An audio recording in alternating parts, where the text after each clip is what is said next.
¿Cómo están? Buenos días, Omar. Buenos días. Por favor, me confirma si me escuchan con claridad.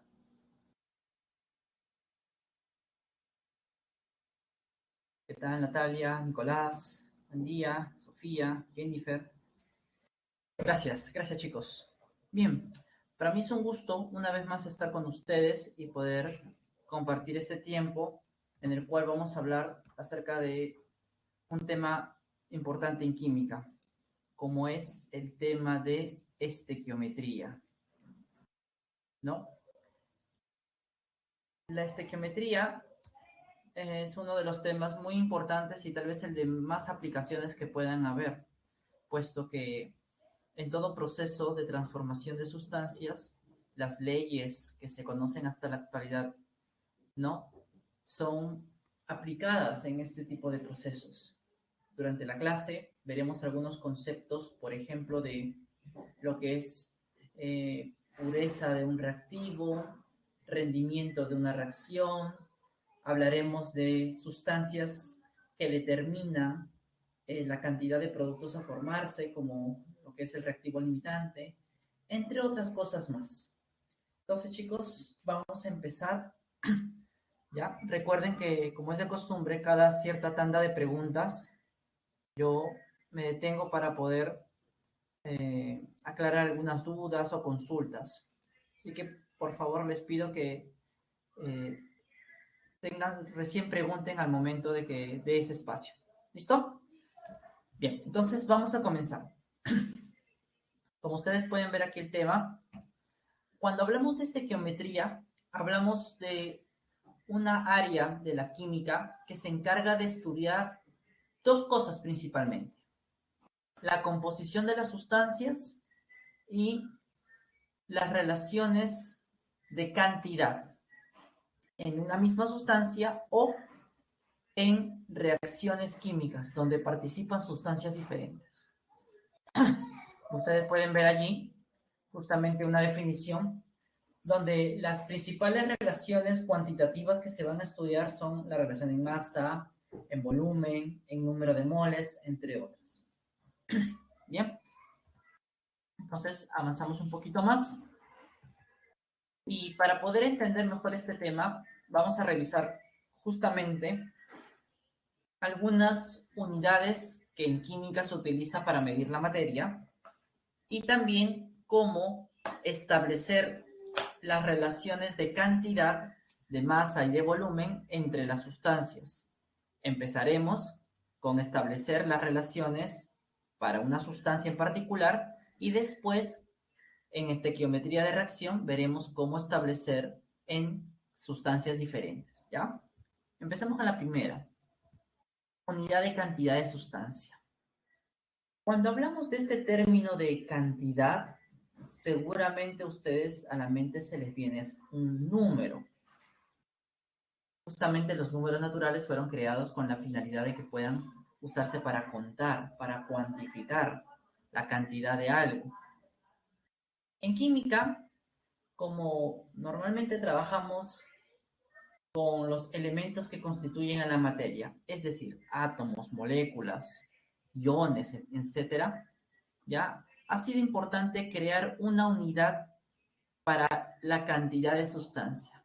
Es decir, una unidad que me identifique cuántos átomos, moléculas o iones puedo encontrar en en una muestra determinada. Entonces, esa unidad es la que se conoce con el nombre de mol. Entonces, el mol, chicos, no es otra cosa que un indicador de la cantidad de la sustancia. En este caso, como las sustancias están formadas por átomos, moléculas, iones en general, diremos pues que el mol es una unidad que me indica la cantidad de partículas que están presentes en la sustancia, tal como ustedes pueden ver allí. ¿Ya? Ahora, esa cantidad de sustancias siempre va a ser la misma para una mol de sustancia. Justamente se establece lo siguiente: que una mol de cualquier sustancia agrupa una cantidad determinada de partículas. 6,02 por 10 a la 23 partículas. Esas partículas, como nosotros podemos ver, pueden ser átomos, pueden ser moléculas, pueden ser iones, etc. Va a depender a qué sustancia nos estamos refiriendo. ¿Ya? Y justamente ese número, 6,02 por 10 a la 23, es un número muy conocido. Y justamente tiene el nombre de un famoso químico, el famoso número de Avogadro, en honor a Amadeus Avogadro, ¿no? Cuya foto pueden observar en la pantalla. A ver, veamos un poquito entonces. Un poquito más. Si yo tengo una mol de CH4, ¿qué puedo decir? El CH4, si ustedes recordarán, es un compuesto covalente, ¿no? Es una sustancia covalente, una sustancia molecular. Entonces, si yo tuviera una mol de CH4 en un recipiente, dentro de ese recipiente habría un número de moléculas determinado. La pregunta es, ¿cuántas moléculas habría? Según lo que acabamos de revisar hace un momento, debería haber 6,02 por 10 a la 23, o redondeando 6 por 10 a la 23 moléculas. Una cantidad exorbitantemente, ¿no? Exorbitante, muy grande, ¿no? Entonces existe toda esa cantidad de moléculas en una mol, ¿ya? Ahora, si nosotros observamos un poquito, el CH4 está formado por un átomo de carbono y 4 de hidrógeno, según lo que indica la fórmula, ¿verdad? Entonces, si una mol de CH4 tengo en un recipiente, ¿cuántas moles de carbono habrá? Entonces, de la misma fórmula yo lo puedo sacar. Como en la fórmula solamente hay un átomo de carbono, diré que en una mol de CH4 debe haber una mol de átomos de carbono. ¿Te diste cuenta? Entonces, ¿qué estoy usando aquí? La interpretación de la fórmula. Los subíndices que están en las fórmulas químicas me indican la cantidad de moles que pueden estar presentes. En una mol de CH4 hay una mol de átomos de carbono. Oye, pero una mol de átomos de carbono, ¿cuántos átomos agrupa? Seguramente ya tienes la respuesta. 6 por 10 a la 23 átomos. Entonces, ¿qué estamos combinando en este ejercicio? El concepto de mol que acabamos de ver hace un momento, pero también un poco de la interpretación de la fórmula química. A ver, ¿cómo sería para el hidrógeno? En la fórmula del CH4 yo observo 4 hidrógenos. Entonces, en una mol de CH4, ¿cuántas moles de hidrógeno encontraré? Ya te habrás dado cuenta. El subíndice nos da la respuesta. 4. 4 moles de hidrógeno. Oye, pero si una mol agrupa 6 por 10 a la 23, 4 moles, ¿cuánto será? Por una simple regla de 3, podemos obtener que es 24 por 10 a la 23 o 2,4 por 10 a la 24 átomos de hidrógeno. ¿Ves? Entonces, fíjense cómo nosotros podemos utilizar el concepto de mol para poder sacar información o relaciones de cantidad entre los elementos que forman a la sustancia. ¿Ya? Veamos un ejemplo más. Ahora vamos a hablar del cloruro de magnesio. Un ejemplo. Si ustedes también recuerdan de la semana 3 que hemos visto, el cloruro de magnesio es un compuesto iónico.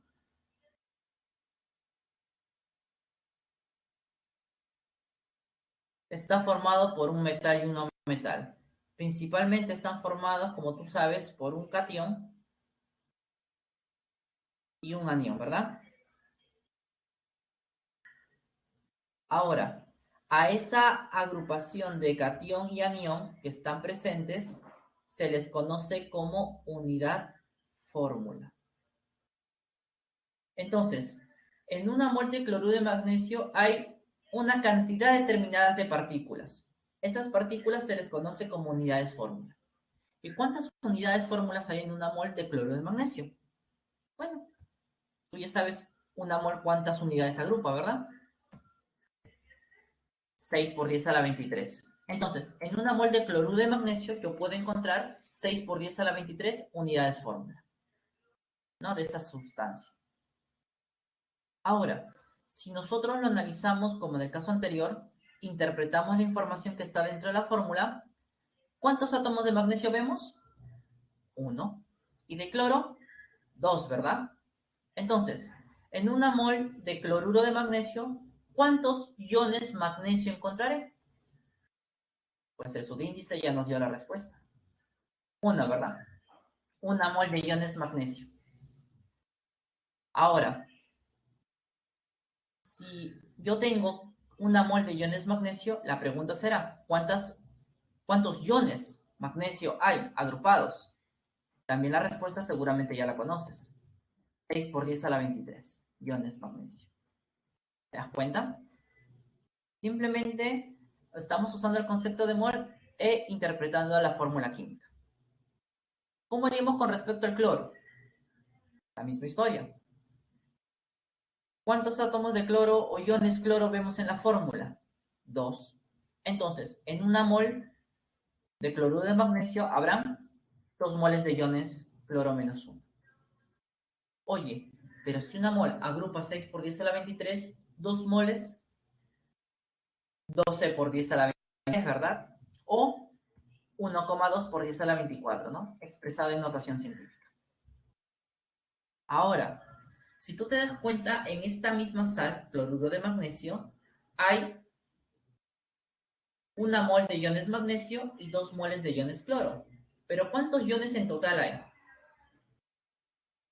Pues si hay una mol de los cationes más 2 mol de los aniones, pues encontraré 3 moles de iones en total, pues, ¿no? Así de sencillo. Pero si una mol equivale a 6 por 10 a la 23, 3 ¿a cuánto?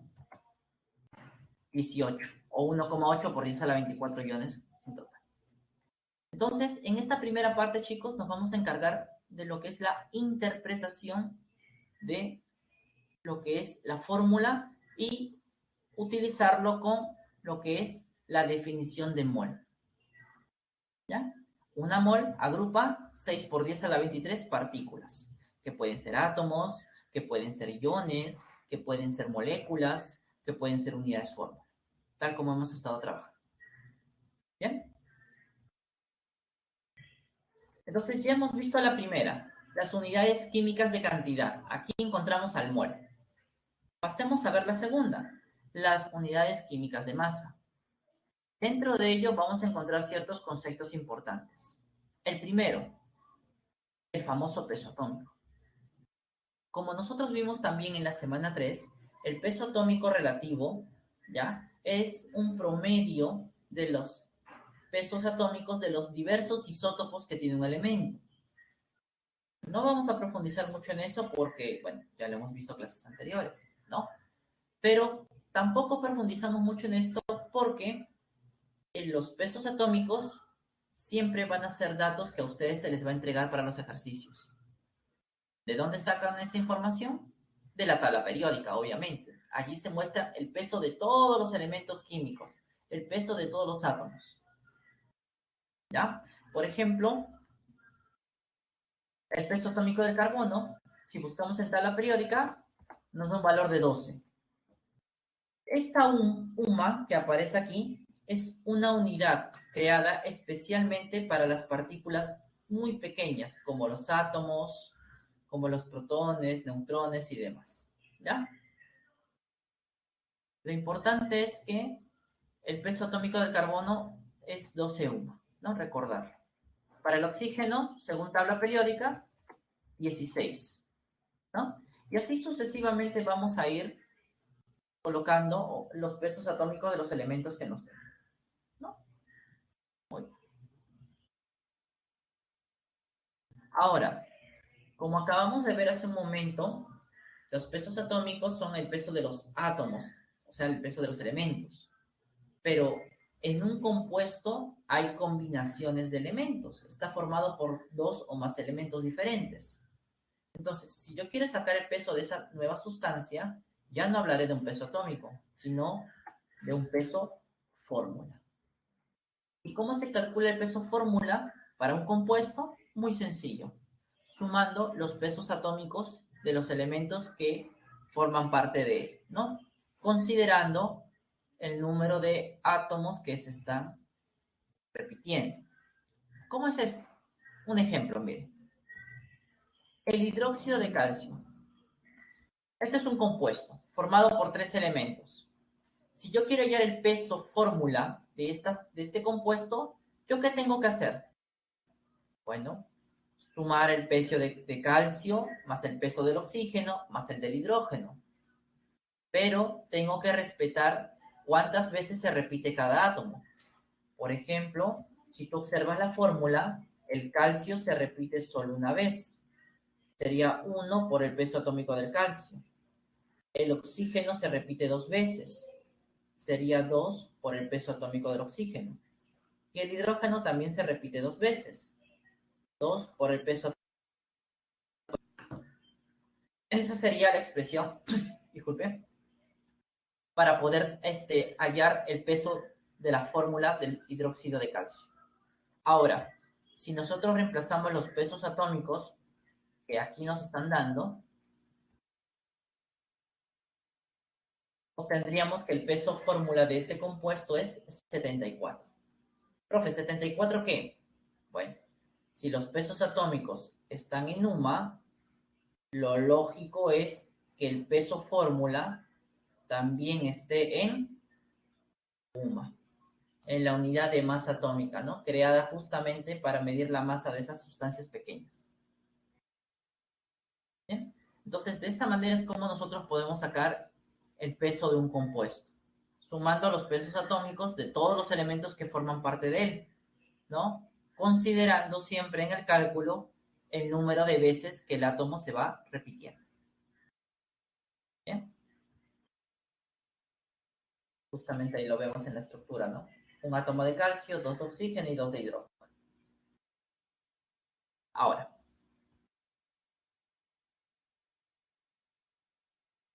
otro concepto importante en las unidades químicas de masa es el punto de masa molar.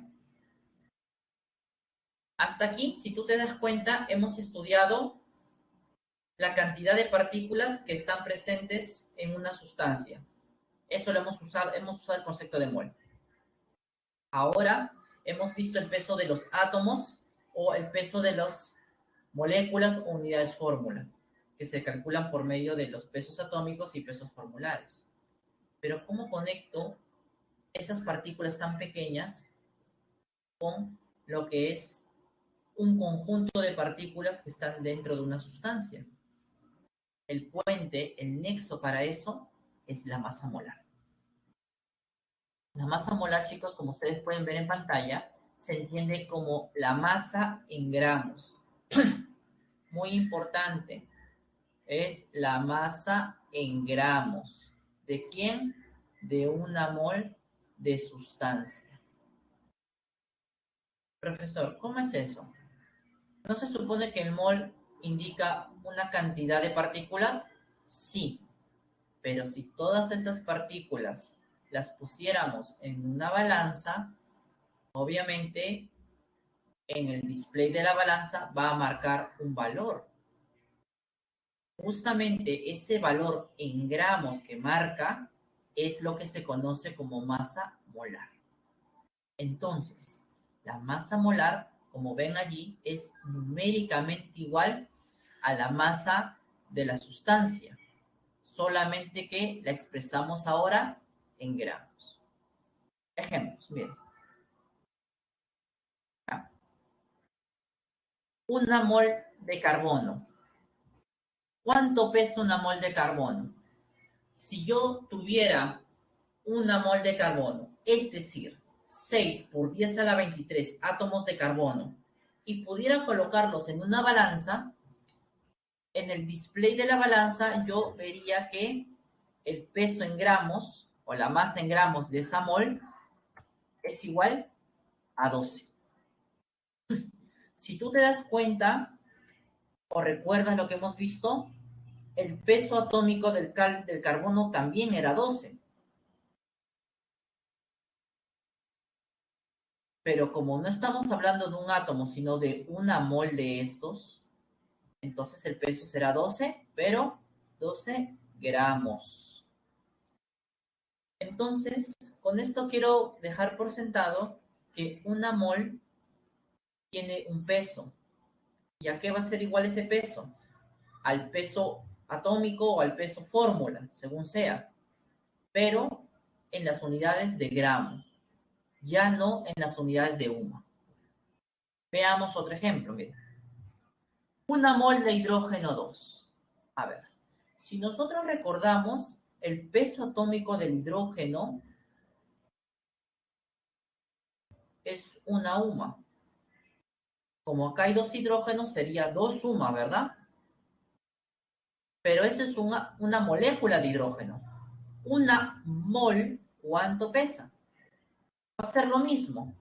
2, igual que el peso atómico, solo que ahora está expresado en gramos. 2 gramos. El cloruro de magnesio.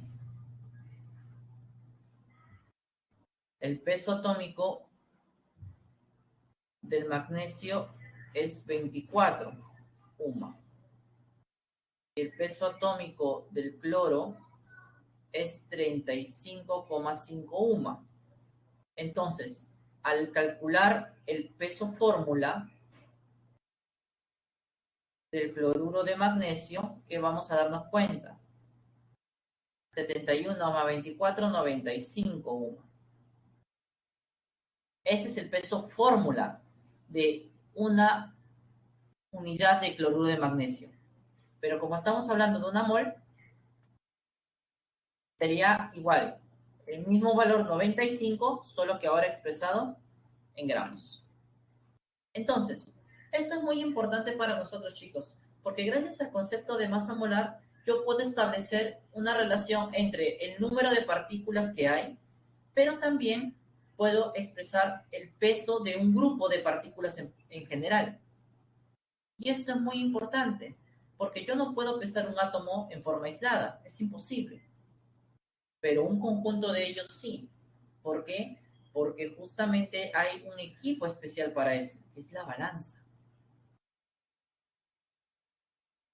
Entonces, si yo agarro un poco tengo cierta cantidad de sustancia, ¿no? Ciertos gramos de una sustancia, por ejemplo, de cloruro de magnesio, entonces yo puedo saber solamente por la masa que me da y por el concepto de mol y todo lo que hemos visto, cuántos iones hay presentes, cuántas unidades fórmulas hay presentes. Muy importante.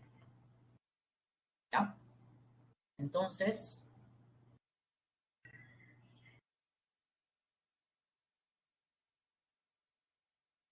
aquí tenemos la masa molar.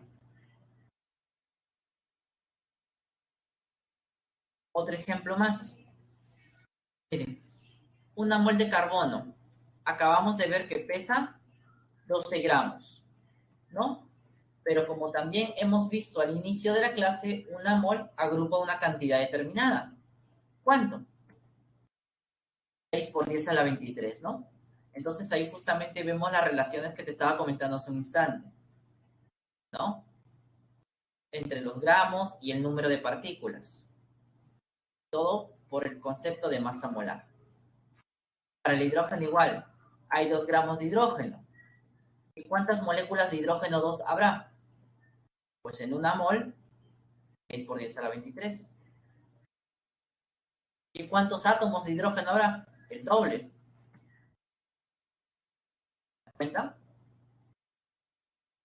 En una mol de cloruro de magnesio, hemos visto que pesa 95 gramos, pero una mol agrupa una cantidad de unidades fórmula, 6 por 10 a la 23.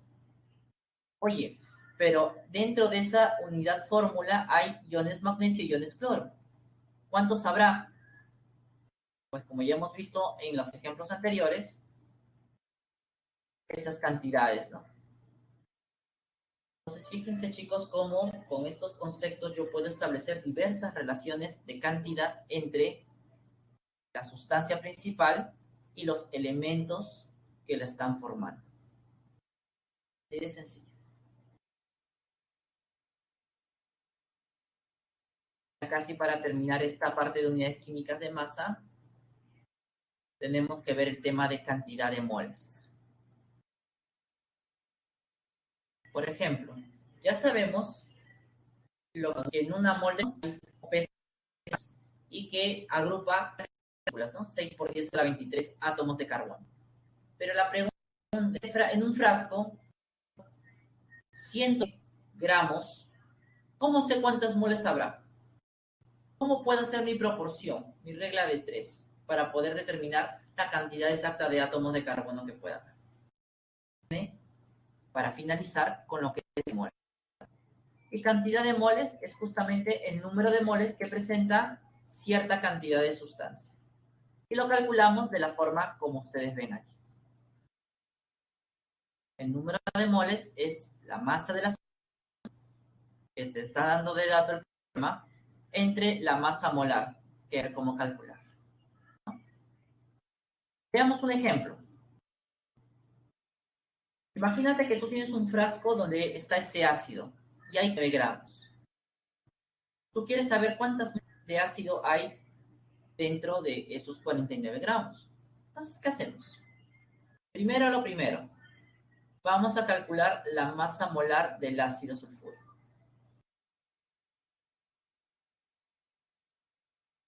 Hay 2 átomos de hidrógeno, sería 2 por el peso del hidrógeno que es 1, más 1 de azufre, 16, disculpe, 32. Y mal. Acá sería 32.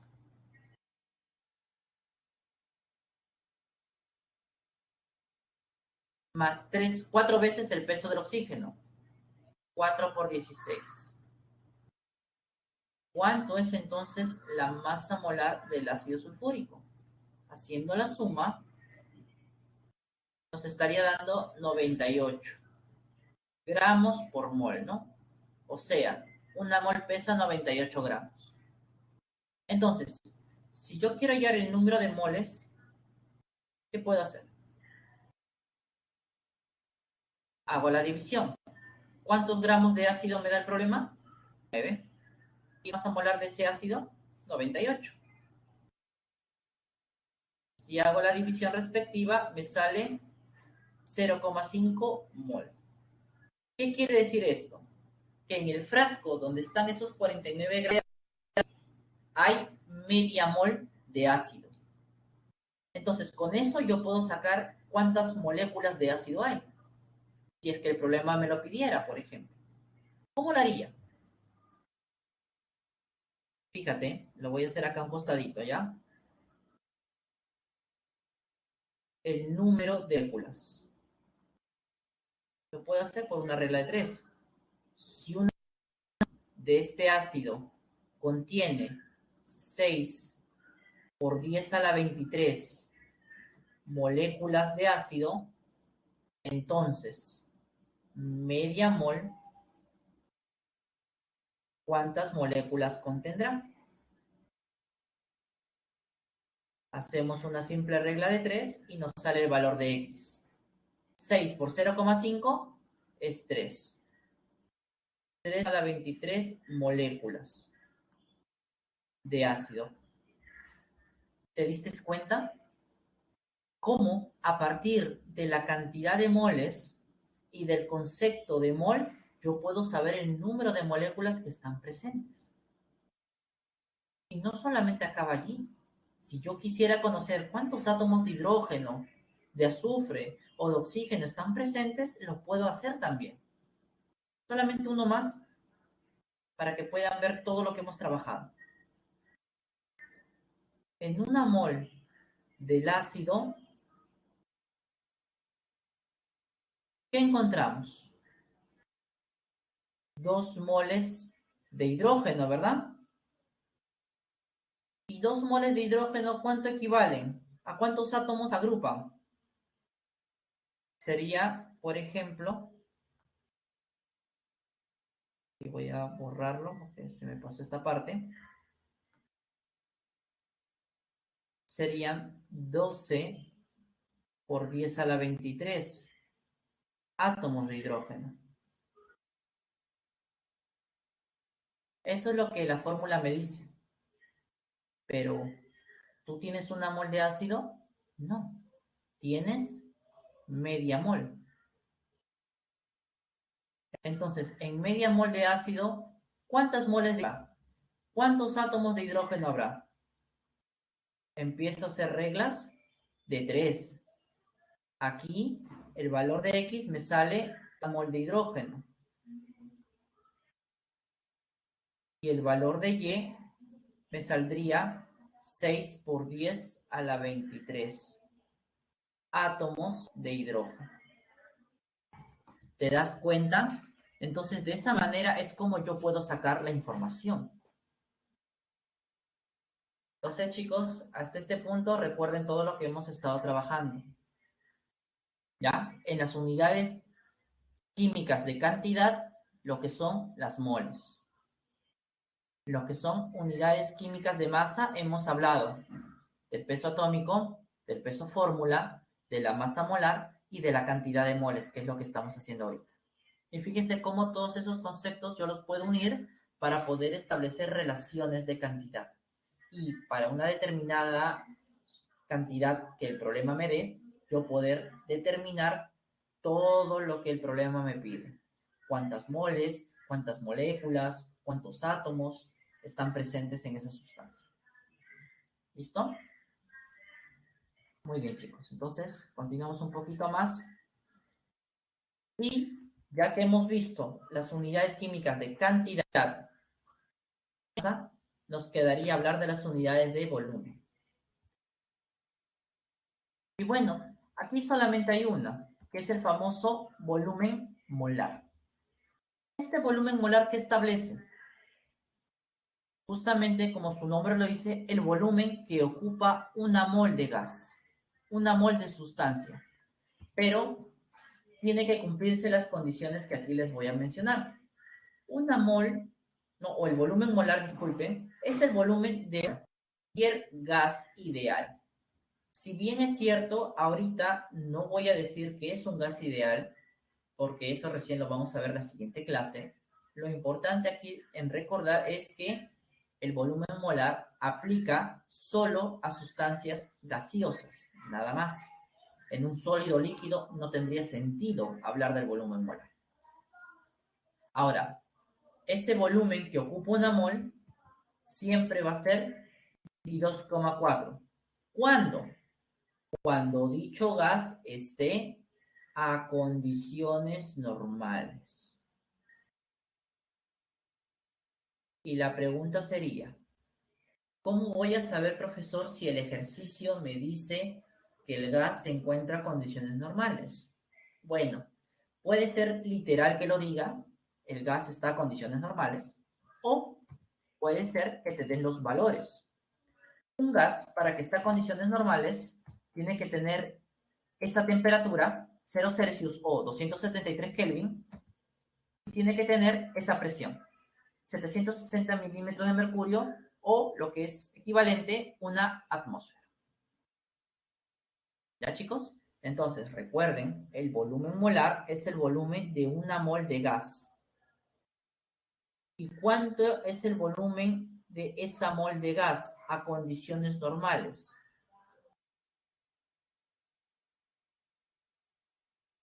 Como acabamos de ver, 22,4 litros. Eso es muy importante de recordar. Esa es otra relación que vamos a utilizar en los ejercicios. Por ejemplo, miren este ejercicio de acá. ¿Qué volumen de gas ocupa 4 gramos de hidrógeno a condiciones normales? Muy bien. Primero, yo sé que una mol de gas como el hidrógeno debe ocupar a condiciones normales 22,4 litros, ¿verdad? Pregunta, en 4 gramos de hidrógeno, ¿cuántas moles hay? Ah, eso lo podemos hallar, ¿verdad? El número de moles de hidrógeno será igual a la masa del gas entre la masa molar. ¿Cuánto es la masa molar del hidrógeno 2? Bueno, obviamente 2 gramos por mol, ¿no? De aquí obtengo el número de moles, que vendría a ser 2. Entonces, si una mol de hidrógeno ocupa 22,4, 4 gramos de hidrógeno, que equivale a 2 moles, ¿cuánto volumen ocupará? Otra regla de 3, ¿verdad? Y con esto obtenemos que el volumen molar sería, para estos 4 gramos, 44,8 litros. De esa manera es como yo voy a utilizar el concepto de volumen molar, ¿ya? Siempre y cuando me lo digan a condiciones normales.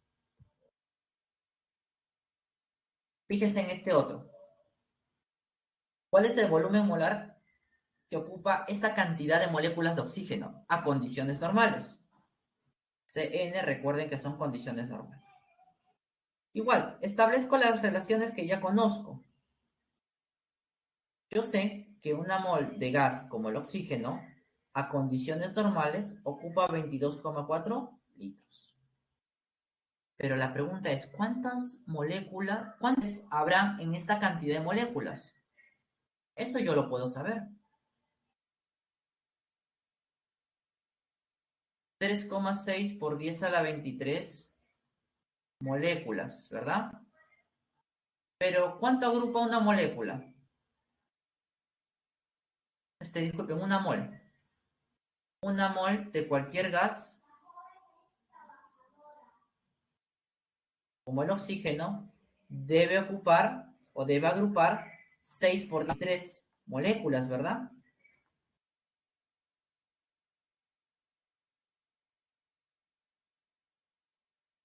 Se van. ¿Qué nos estaría quedando finalmente? El 10 a la 23, entre el 10 a la 23 se va. 3,6 entre 6, 0,6. Ya hallé el número de moles que hay en esa cantidad de moléculas. Entonces, si una mol ocupa 22,4 litros, 0,6 mol, ¿cuánto volumen ocupará? Otra regla de 3 y nos estaría quedando 22,4 por 0,6. ¿Cuánto es 22,4 por 0,6? Más o menos nos está dando un volumen de 13,44, ¿no?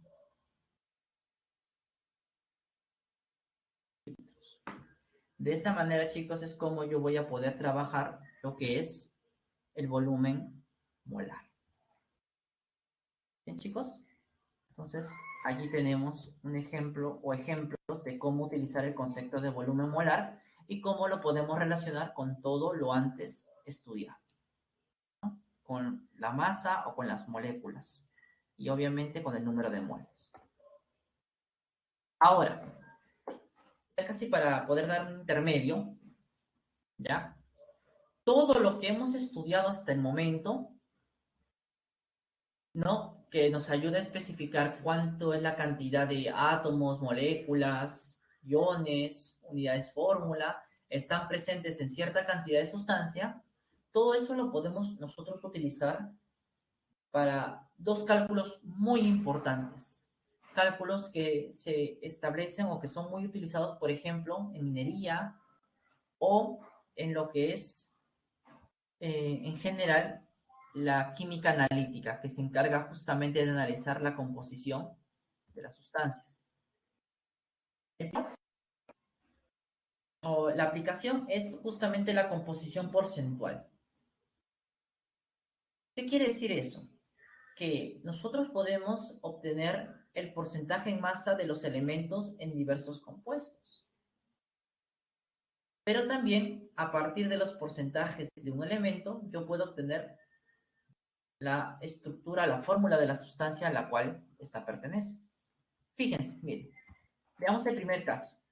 Yo tengo esta sustancia, el CH4, y quiero saber el porcentaje en masa de carbono e hidrógeno que están presentes en él. Entonces, ¿qué hago? Lo primero es calcular su peso fórmula o su masa molar. En el caso del peso fórmula sería 16 suma. Y en el caso de masa molar sería 16 gramos, ¿verdad? Entonces, ya sea con peso fórmula, que está en UMA, o ya sea la masa molar, que está en gramos por mol, con cualquiera de los dos puedo trabajar porque numéricamente son iguales, como tú te das cuenta. Entonces, ¿qué voy a hacer? Se supone que los 16 gramos representan el 100% de la sustancia. Ahora, ¿cuánto es el aporte del carbono a esos 16 gramos? Aquí lo podemos ver claramente, solamente son 12. Entonces, si 16 gramos me representan el 100%, los 12 gramos que aporta el carbono, ¿cuánto representarán? Por una simple regla de 3, me sale que es 75%. Entonces, ¿cuánto es el porcentaje de carbono en el metano? 75% en masa. Para el hidrógeno podemos hacer exactamente lo mismo. En esa misma sustancia, los 16 gramos representan el 100% de la masa de la sustancia. Entonces, ¿cuánto aporta el hidrógeno en esos 16 gramos? Solo 4. Entonces, si 16 gramos representan el 100%, 4 gramos, ¿cuánto representarán? Simple cálculo y obtenemos 25%. De una manera tan sencilla, chicos, nosotros podemos calcular la composición porcentual de los elementos que están dentro de un compuesto, solamente usando el concepto de peso fórmula, si lo deseas, o el de masa molar, porque con cualquiera de los dos te da lo mismo. Te van a salir esos mismos porcentajes. Ahora tal vez dirás, profesor, ¿y esto para qué sirve? Imagínate, en un terreno se encuentra un mineral que tiene hierro. Y lo que se quiere saber es cuánto hierro puedo yo extraer de ese mineral. O qué porcentaje de hierro tiene el mineral.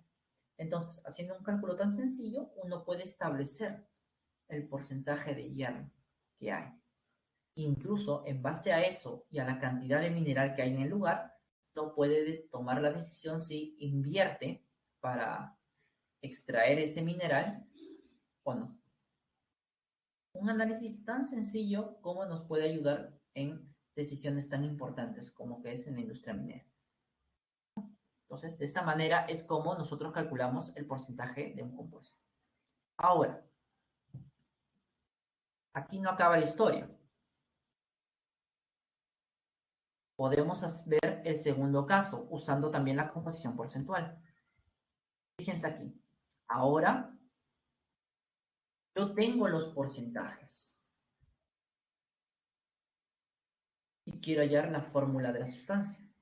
Si tú te das cuenta, en el ejemplo anterior, a partir de la fórmula, nosotros sacamos las diversas fórmulas de las sustancias, ¿correcto?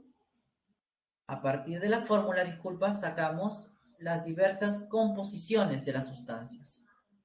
Ahora es al revés. Yo ya tengo las composiciones y quiero hallar la fórmula de dicha sustancia. Esto, por ejemplo, se suele usar cuando se encuentra una nueva sustancia en la naturaleza, se le hace un análisis químico y se determina esos porcentajes a través de equipos especializados como un espectrofotómetro, un equipo de absorción atómica, en fin. Entonces, la pregunta sería, ¿qué sustancia es esta? Solo tiene carbono e hidrógeno, pero ¿en qué proporción está el carbono y el hidrógeno en la sustancia? ¿Qué hacemos nosotros para saberlo? Primero, vamos a asumir 100 gramos de compuesto, con la finalidad de que esos porcentajes se conviertan en masa, tal como se observas aquí. El segundo paso es hallar el número de moles de cada elemento. Para hacer eso, como tú sabes, ¿qué tengo que hacer? Dividir esas masas entre las masas molares de cada elemento. En el caso del carbono 12 y en el del hidrógeno 1. Nos dan estos valores. ¿Qué quiere decir? Que la fórmula de la sustancia podría ser así.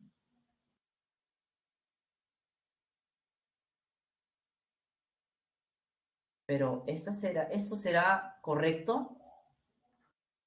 Obviamente no. Porque hay una ley en justamente esta dice que la composición o los elementos se unen en proporciones sencillas, con números enteros. Este es un decimal, no puede estar allí. Entonces, ¿qué hago para eliminar ese decimal y que todo me quede en números enteros? Voy a hacer una relación. En palabras sencillas, voy a dividir ambos números de moles entre el menor número de moles. Entonces, al dividirlo entre el menor número de moles, que es 6,67, cada uno me salen aproximadamente estos valores, 1 y 3. Bueno, aquí sí sale 1, ¿no? En el otro aproximadamente sale 3. Entonces, con esto, ¿qué puedo decir? Que la fórmula del compuesto sería CH3, un átomo de carbono por 3 de hidrógeno. Acabo de hallar una fórmula muy importante. Profe, esa es la fórmula que me están pidiendo. Esta fórmula se le conoce con el nombre de fórmula empírica. ¿Y qué hace esta fórmula empírica? Solamente esta fórmula nos muestra la mínima relación o proporción entre los elementos.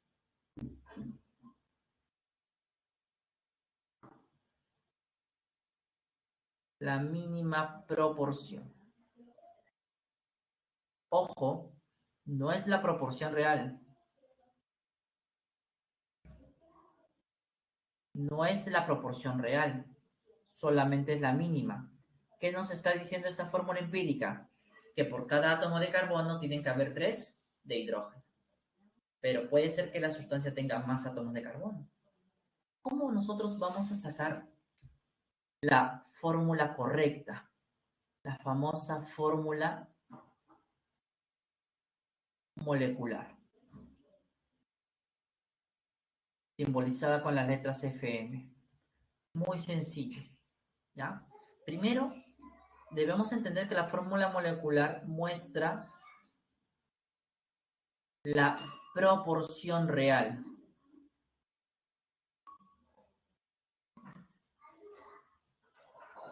¿Ya? Muestra la proporción real de elementos que hay en el compuesto.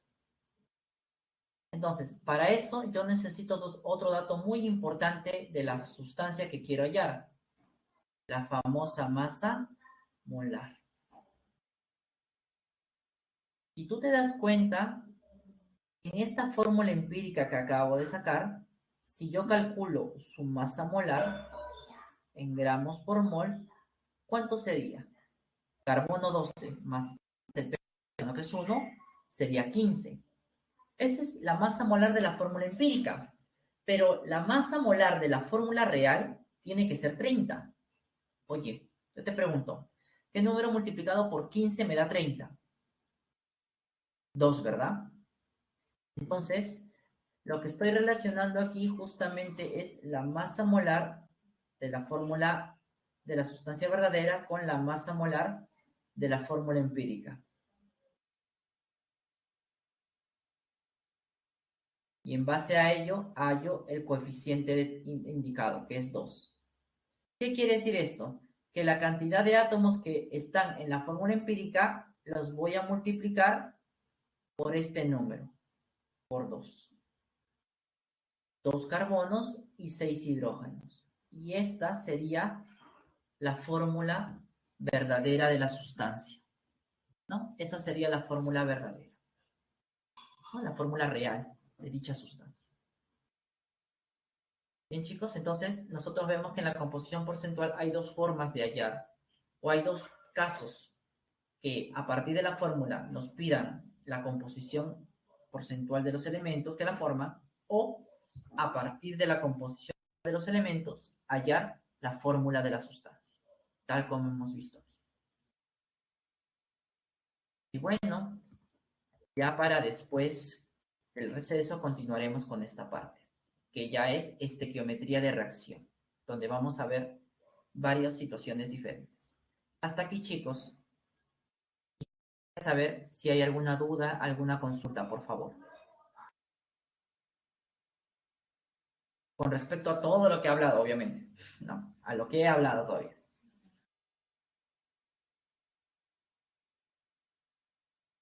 No sé, por allí quedó claro lo del mol, quedó claro lo de la masa molar, quedó claro lo del peso fórmula, peso atómico.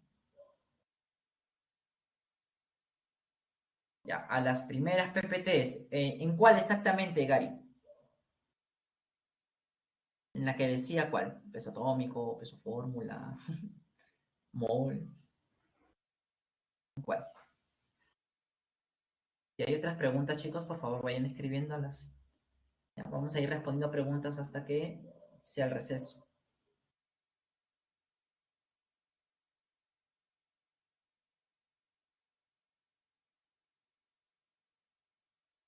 Puedo sacar el porcentaje directamente del dato, pero sacarías la masa que hay en cada uno. Pero igual tendrías que hacer el mismo procedimiento, Adrián, para poder sacar cuántos átomos de carbono y de hidrógeno están presentes. De que lo puedes hacer, lo puedes hacer. Pero igual vas a tener que seguir el mismo procedimiento, Adrián. Ya, ahorita la voy a colocar, Cari, ya, no te preocupes. ¿Alguna consulta más, por favor?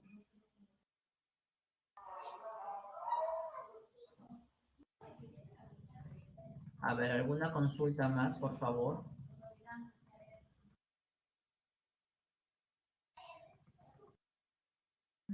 ¿Alguna consulta más? A ver. Me imagino que a partir de ahí, ¿no, Gary? Me avisas para pasar a la siguiente.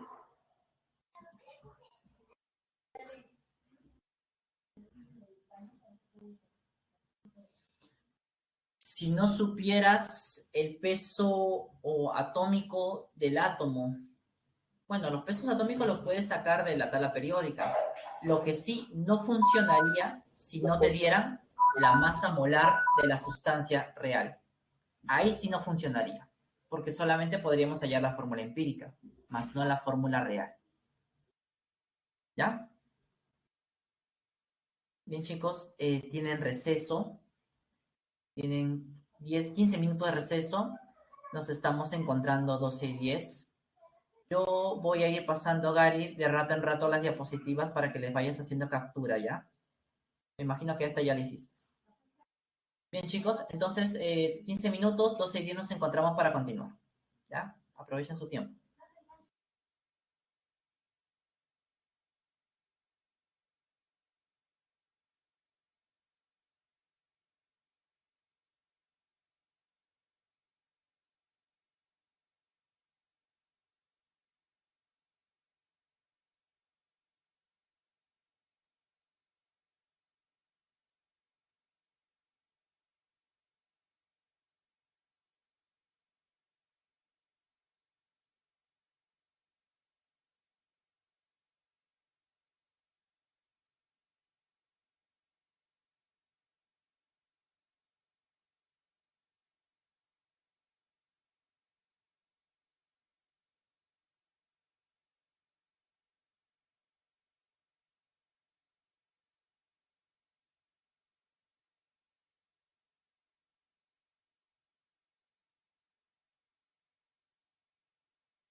cuantitativa de una sustancia en particular y de los elementos que están presentes en sus iones o unidades fórmula en general, ¿no? Lo que vamos a hacer ahora en esta segunda parte, ¿no? Es ver el tema de estequiometría de reacción. Es algo muy similar al anterior, solamente que vamos a establecer proporciones entre las diversas sustancias que participan en una reacción. Para ser más específicos, entre reactivos y productos, ¿no? Entonces, hay algo muy importante que ustedes deben tener presente al respecto del tema de estequiometría de reacción. Y ese tema, o eso es lo siguiente. En toda reacción química, las sustancias se combinan en proporciones fijas y definidas. ¿Ya? Justamente esta ley, es una ley, fue propuesta por el señor Proust, ¿no? Él nos dice que siempre las sustancias se van a ir combinando en una reacción química en una proporción fija y definida. En esta reacción nosotros vemos que dos moléculas, si queremos verlo así, dos moléculas de NO reaccionan con una molécula de oxígeno y nos forman dos moléculas de NO2. Entonces, esa es la proporción de combinación, 2, 1, 2. Profesor, ¿y yo puedo alterar esa proporción? No, siempre la proporción va a ser 2, 1, 2. Lo que puedo alterar son las cantidades, pero la proporción siempre va a ser la misma. Observemos los siguientes casos. Bien. No, esta era la reacción que vimos, 2, 1, 2. Entonces, según hemos visto, dos moléculas de NO más una de O2 me forman 2 de NO2. Pero eso es para dos moléculas, esa es la proporción mínima. Yo puedo usar 10 moléculas y la proporción tendría que ser esa, 10, 5, 10. Tú dirás, profesor, pero no son los mismos números. Correcto, no son los mismos números, pero la proporción sigue siendo la misma, 2, 1, 2. A eso vamos. Entonces, si yo analizo bastantes moléculas, igual la proporción va a seguir siendo 2, 1, 2. Entonces, si yo analizo en vez de molécula moles, pues la proporción seguirá siendo 2, 1, 2. No va a cambiar. Y, profe, y si en vez de 2 moles analizo 5, igual la proporción de los otros reactivos y del otro producto siempre va a ser la misma, 2, 1, 2. Entonces, con esto quiero dejarte bien en claro que en una reacción química, las proporciones que nos dicen cómo es o en qué cantidad se combinan las sustancias, siempre viene dado por ¿quién? Ya te habrás dado cuenta. Por los coeficientes químicos, los coeficientes estequiométricos. Tal como te comenté en la clase anterior, los coeficientes los usamos para balancear la ecuación, pero también esos coeficientes nos van a ayudar a establecer proporciones entre reactivos y productos. Esas proporciones son llamadas relaciones estequiométricas. ¿Ya? Entonces ahí tenemos. Entonces, ¿con cuáles son las proporciones o relaciones más estequiométricas más importantes que vamos a trabajar? Con la de moles, con la de masa y con la de volumen a condiciones normales. Entonces, ya sabemos que todo parte ¿de dónde? De los coeficientes. ¿Ya? Veamos. Un ejemplo. Determine las moles, la masa en gramos y el volumen de dicho gas a condiciones normales. De un gas a condiciones normales. ¿Qué es lo primero que yo debo hacer? Bueno, lo primero es establecer la relación estequiométrica. Como primero me piden moles, voy a establecer la relación en moles. Y como ya te hemos dicho, o ya te he dicho, esa relación viene de los coeficientes. Del NO participan 2 mol, del O2 1 mol y del NO2 2 mol. Ahí está la proporción. Luego vamos con el dato. Dice que van a reaccionar 12 gramos de NO. Pero como mi proporción está en mol, esos 12 gramos yo los puedo convertir a moles. Ya sabes cómo. Las moles de NO es igual a la masa de la sustancia, que es 12 gramos, sobre la masa molar del NO. La masa molar del NO es 30, nitrógeno 14 y oxígeno 16. ¿Ya? Esto te lo voy a dar de dato para poder acelerar el cálculo. Entonces, ¿cuánto es 2 entre 30?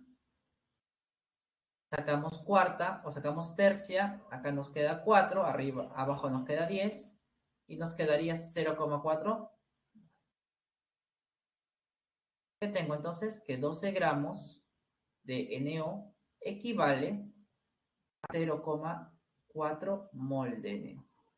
Entonces, si van a reaccionar 0,4 mol de NO, ¿cuánto de oxígeno voy a obtener?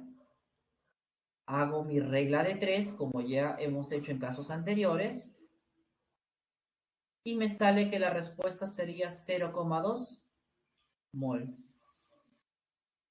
Y listo. Ya he calculado cuánto oxígeno es el que necesito para que reaccionen esos 12 gramos. Una proporción, ¿no? Entonces, todo parte de la relación estequiométrica, chicos, ¿ya? Todo parte de allí. Vamos a calcular ahora la masa. Entonces, para poder hallar la relación estequiométrica en masa, yo voy a usar también los coeficientes, pero ahora con sus respectivas masas molares voy a trabajar. El NO es 30 gramos por mol, como te había dicho. El O2 es 32 gramos por mol. ¿Listo? La masa del NO2 sería 32 más 14, 46. Entonces, ¿cómo saco la relación? Se supone que hay 2 moles de NO que están reaccionando, ¿no? Según la proporción que vea en la reacción. Pero esas 2 mol convertido a gramos sería 60. 2 por 30, 60. Acá hay una mol de oxígeno, pero convertido a gramos sería 32. Acá hay 2 moles de NO2, convertido a gramos con la ayuda de su masa molar, nos da 92 gramos. Acabo de establecer la relación estequiométrica en masa. Ahora lo único que necesito es la información. Me dice que hay 12 gramos. Trabajo con los gramos para que todo salga en la misma unidad. Y la pregunta sería, si 60 gramos reaccionan con 32 de oxígeno, con 12, ¿cuánto reaccionará? Haciendo una regla de 3, ¿cuánto sería? 32 por 12 entre 60.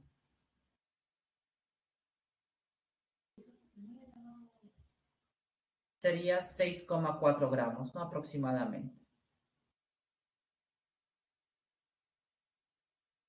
Y ya está. Fíjate en este otro. Ya hallamos la masa en gramos. Ahora queremos el volumen a condiciones normales. La misma historia, chicos. La misma historia. ¿Ya? La misma historia. Voy a establecer la relación estequiométrica. En este caso, como me piden el volumen de oxígeno a condiciones normales, supuestamente una mol es la que reacciona. Pero una mol a condiciones normales, 22,4 litros. En el caso del NO, ¿qué relación puedo usar, profe? ¿La de masa o la de moles? Cualquiera, porque ya tienes los datos en masa o en moles. Tú decides. Por cuestiones de facilidad de cálculo, voy a usar la relación en moles. Entonces, 2 moles de NO me forman 22,4 litros de oxígeno a condiciones normales. Entonces, 0,4 mol, ¿cuántos litros de oxígeno me generará? Hago mi regla de 3 y tendría que multiplicar 22,4 por 0,4 y esto dividirlo entre 2. Y eso será más o menos 4,48 litros. Ese sería el volumen de esa sustancia, ¿no? Ese sería el volumen. Entonces, chicos, con estos ejemplos estamos observando cómo nosotros debemos establecer las relaciones estequiométricas para hacer los cálculos de reactivos o de productos que se van a utilizar, ya sea en masa o ya sea en mol, como ustedes están observando aquí, o en volumen. ¿Bien? Entonces, todo parte, recuerda, de la ecuación química balanceada. Todo parte de los coeficientes. De allí se establecen las relaciones estequiométricas y con los datos empezamos a hacer reglas de 3 para poder trabajar. ¿Listo? Ahora, acabamos de ver que en toda reacción química las sustancias participan en proporciones definidas. Eso es una ley y eso no va a cambiar. Pero ¿qué pasa si para la misma reacción que estoy estudiando, ahora añado una cantidad de oxígeno que no es proporcional a la cantidad de NO? Obviamente, una parte de ese oxígeno va a reaccionar, otra no. Pero, ¿cuánto se formará realmente de producto? ¿Cuánto es lo que sobrará de oxígeno? Entonces, para poder responder a estas interrogantes, tenemos que revisar un concepto muy importante. El concepto del reactivo limitante. ¿Ya? Entonces, vamos a ver qué es el reactivo limitante y cómo determinarlo en un ejercicio en particular. Yo tengo el siguiente ejercicio.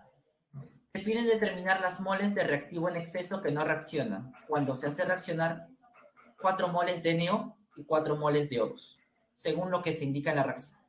Muy bien. Empecemos con lo primero. Relaciones estequiométricas.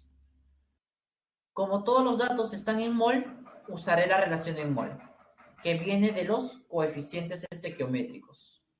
2 mol, 1 mol, 2 mol. Listo. Ahora vamos con los datos. Supuestamente hay 4 moles de NO y 4 moles de O2.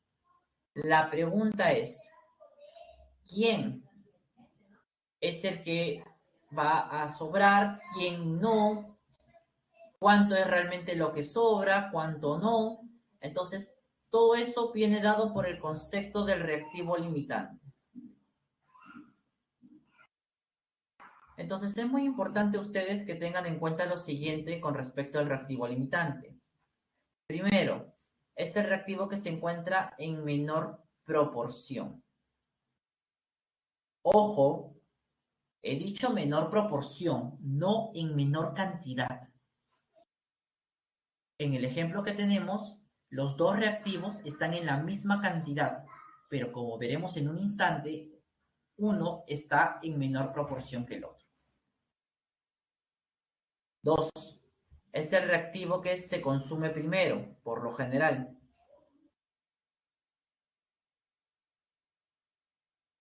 3. Este reactivo es el que determina la cantidad de productos que se va a formar. Ya determina la cantidad de productos que se van a formar. Entonces, estos 3 puntos son muy importantes con respecto a nuestro reactivo limitante. Entonces, ¿qué debemos hacer para poder hallarlo? Vamos a ver la menor proporción. Voy a sacar la menor proporción o las proporciones entre el NO y el O2. ¿Cómo? Dividiendo el dato entre la relación estequiométrica. Para el NO, ¿cómo sería? Dato, 4 mol, relación estequiométrica, 2 mol. Esto me da un cociente de 2. Para el oxígeno sería algo similar. Dato, 4 mol, relación estequiométrica, 1 mol. Cociente 4. ¿Qué vemos aquí? ¿Quién de los dos se encuentra en menor proporción? Ya te diste cuenta, ¿verdad? El NO. ¿Qué quiere decir esto? Lo que quiere decir que el reactivo limitante es el NO. Ese es el reactivo limitante, porque se encuentra en menor proporción. ¿Y el oxígeno qué vendría a ser, profesor? El reactivo en exceso, es decir, el reactivo que me han dado una cantidad mayor a la que necesitaba. Por eso está en exceso, porque aún hay más de lo que necesito. Ya. Listo, profesor. Ya llegué que el reactivo limitante es el NO. ¿Ahora qué hago? Bueno, si tú te das cuenta, te piden cuánto es la cantidad del reactivo en exceso que no reacciona. Primero, vamos a ver cuánto del reactivo en exceso, que es el oxígeno, reacciona. Para esto, voy a calcular usando el dato del reactivo limitante. Siempre, muchachos, para los cálculos usamos el dato del reactivo limitante, nada más. Entonces,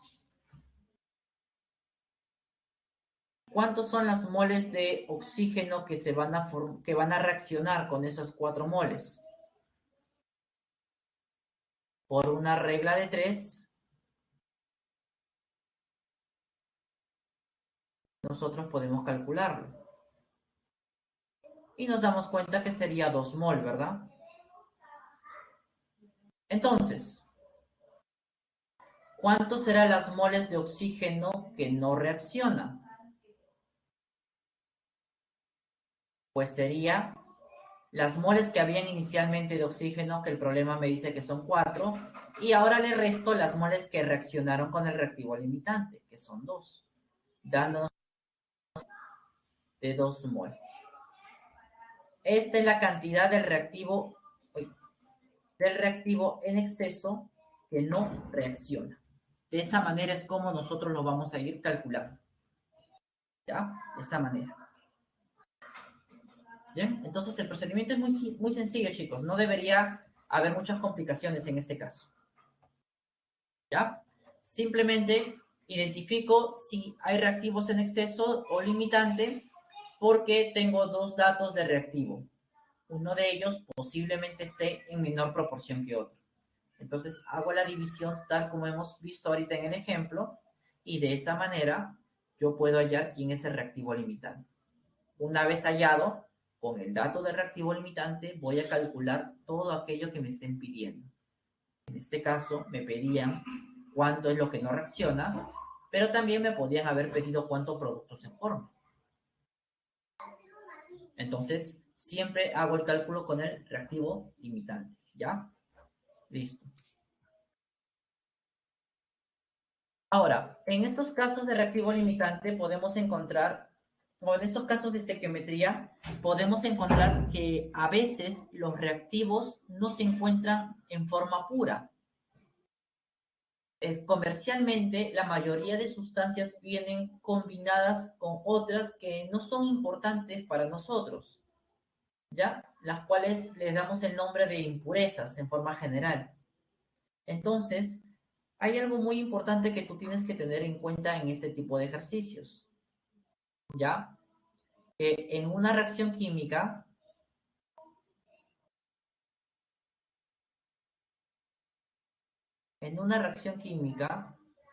solo participa la parte pura de un reactivo.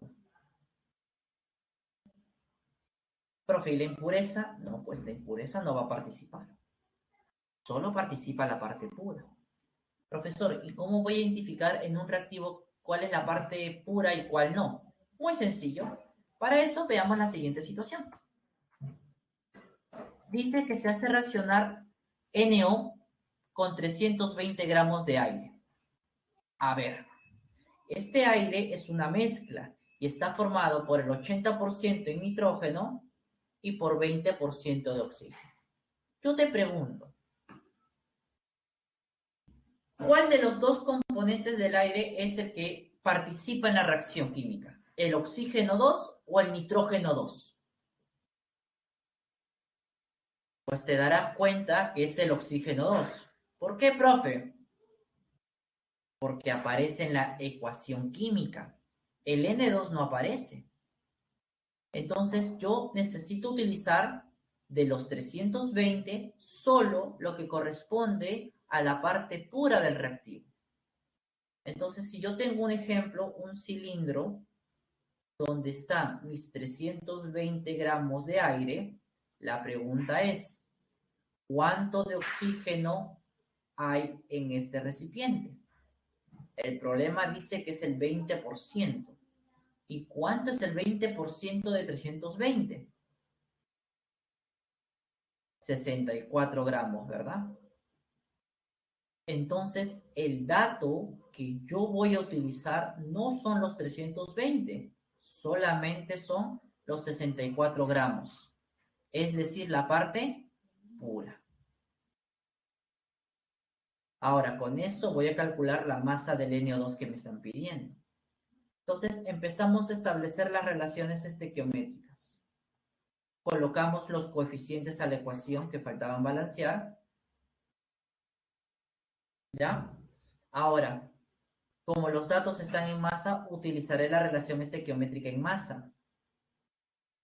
La masa molar del O2 es 32 gramos por mol.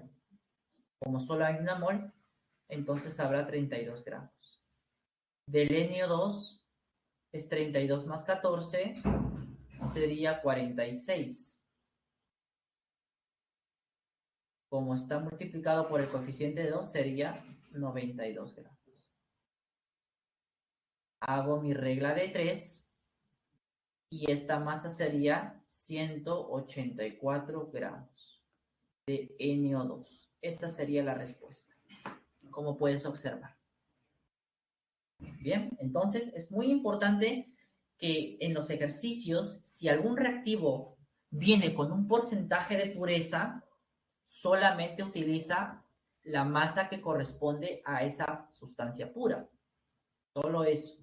Las demás no importan. Si yo en el ejercicio que acabo de desarrollar hubiera puesto 320, me sale una respuesta, pero una respuesta errónea, equivocada. ¿Ya? Hay que tener mucho cuidado en esos casos. Por último, como todo proceso, la reacción química puede tener un rendimiento. ¿Qué es lo que medimos en el rendimiento de una reacción? El grado de transformación de la sustancia en los productos que se están deseando, ¿no? Entonces, ¿cómo nosotros vamos a calcular ese rendimiento? Pues de la siguiente manera. El rendimiento en una reacción química viene dado por una relación entre la cantidad real de producto que se obtuvo con respecto a la cantidad teórica que se debía haber obtenido. Y esa cantidad teórica siempre la voy a sacar de la estequiometría. Siempre. Veamos un ejemplo. Dice que en la ecuación se hace reaccionar 4 moles de NO y 2 moles de NO2. Muy bien. Vamos colocando los datos.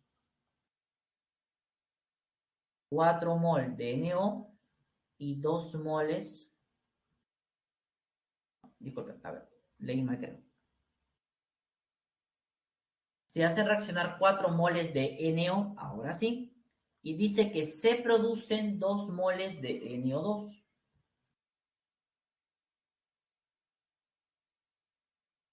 Determina el porcentaje de rendimiento.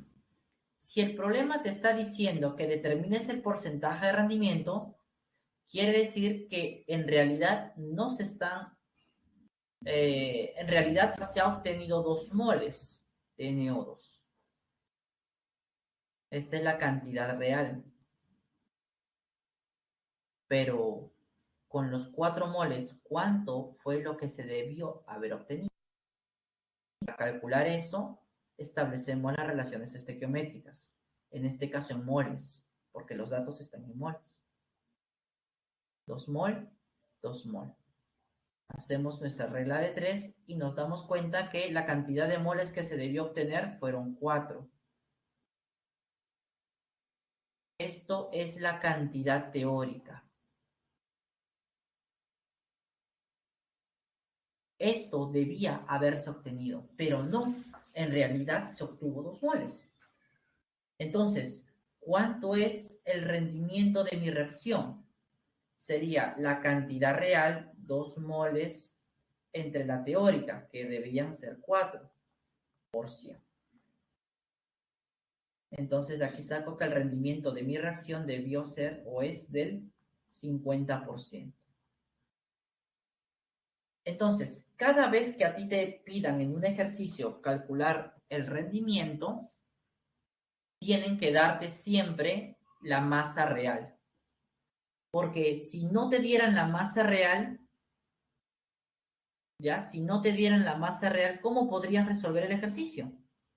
Tendrías que ir a un laboratorio, hacer la prueba tú mismo, medir cuánto es lo que se obtiene. Tendrían que darte tendrías que hacerlo. Pero como no estamos en un laboratorio y por el momento no vamos a estar, entonces esa información siempre va a ser un dato para ti. Y con ello vas a calcular el rendimiento. La cantidad teórica siempre la vas a hallar de la estequiometría. ¿Ya? Siempre por estequiometría hallas esa cantidad.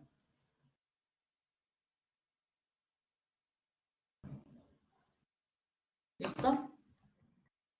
Y con eso finalizamos, chicos, esa parte. Entonces, con eso hemos finalizado lo que es estequiometría de reacción. Como te das cuenta, es un poco más rápido que la estequiometría de composición, ¿no? Hasta aquí, ¿alguna consulta, chicos? Si no, para abordar los ejercicios de una vez. A ver, Nicolás me dice aquí, si en un problema no me dicen o no me piden hallar el reactivo en exceso limitante, ¿cómo sé si en la ecuación está sobrando? Buena pregunta, Nicolás. Fíjate si hay datos de reactivos.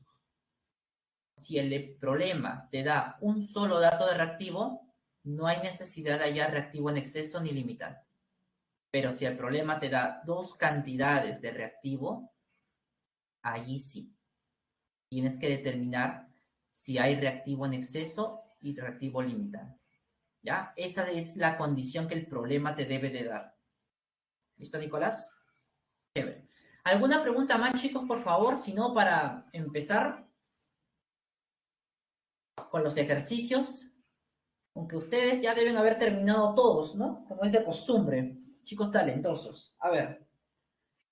¿Preguntas? ¿Todo claro? ¿Todo claro?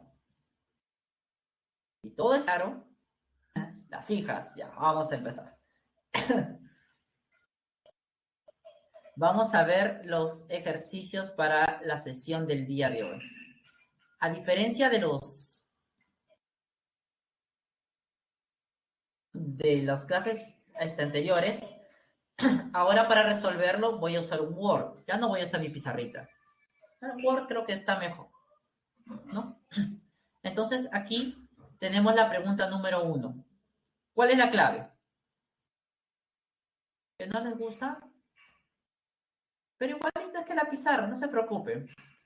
No piensen que voy a escribir, voy a digitar, voy a hacerlo todo a mano. Gracias, Johan, gracias. Vamos a ver. Crema, dicen por ahí, vamos a ver. Crema corazón. El hombre sabe, el hombre sabe. Ay, Omar, ¿cuándo no? Incorregible tú. Ya, a ver. Veamos. Nos hablan de esta sustancia, el cloruro férrico hexahidratado. ¿Ya? Para no estar escribiendo esa fórmula tan, pero tan enredada, lo que voy a hacer es justamente colocarle un símbolo para representarla, ¿ya?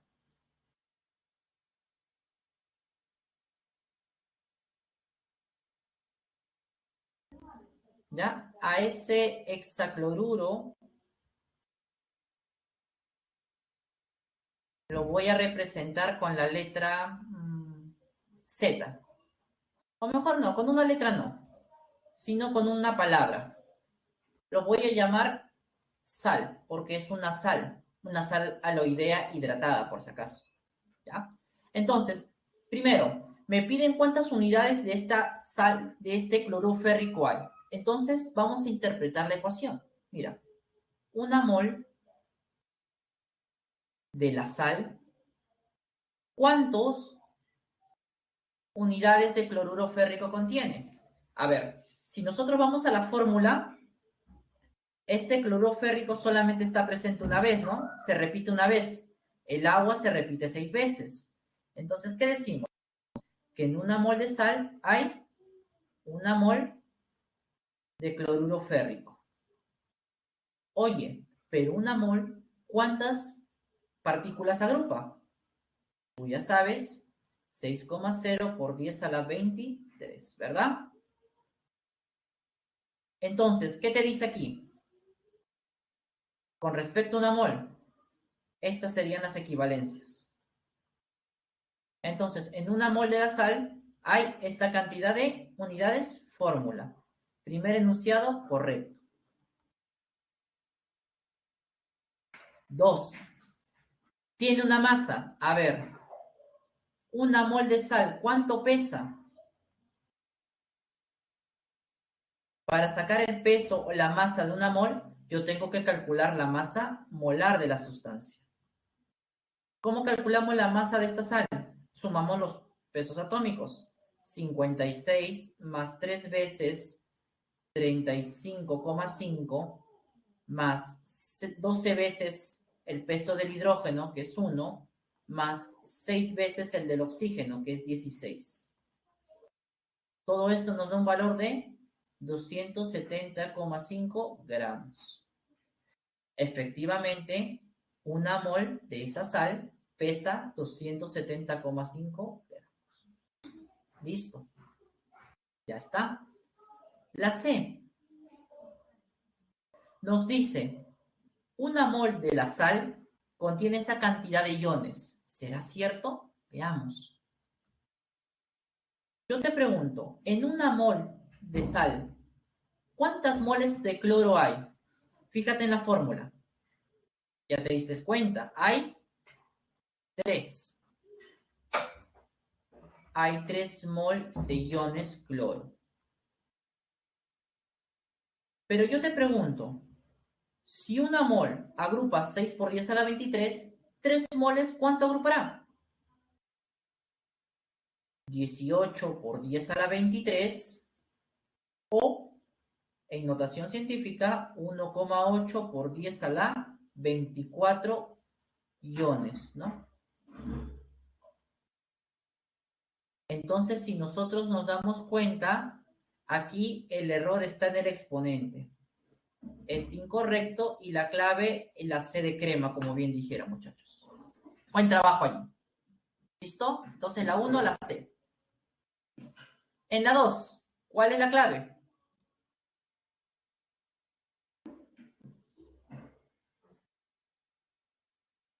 La C también de crema, ya.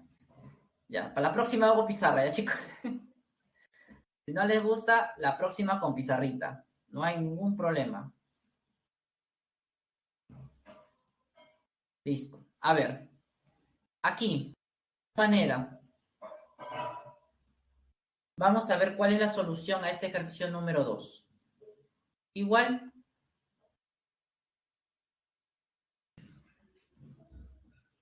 nos hablan del naftaleno, ¿no? Que tiene el nombre comercial de naftalina, ¿no?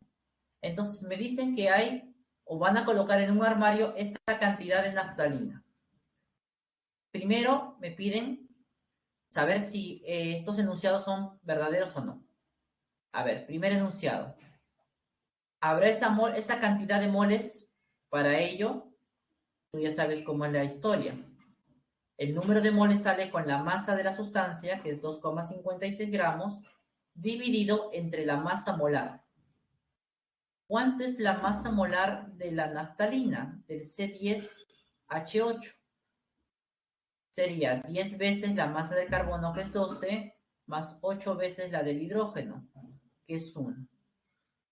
Esto nos da un valor de 128, ¿verdad?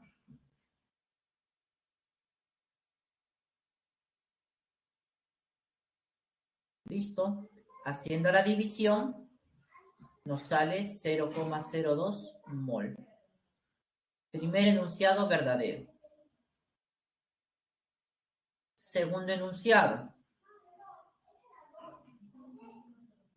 ¿Qué nos dice? A ver. Hay esta cantidad de moléculas. A ver. En una mol de naftalina, ¿ya? Se supone que hay 6,0 por 10 a la 23 moléculas de naftalina. Pero en 0,02 mol, ¿cuántas moléculas habrá? Una reglita de 3, ¿no? Como hemos estado trabajando. Esto nos debe salir 1,2 por 10 elevado a la 22. Por lo que nuestro segundo enunciado debería ser falso. 3.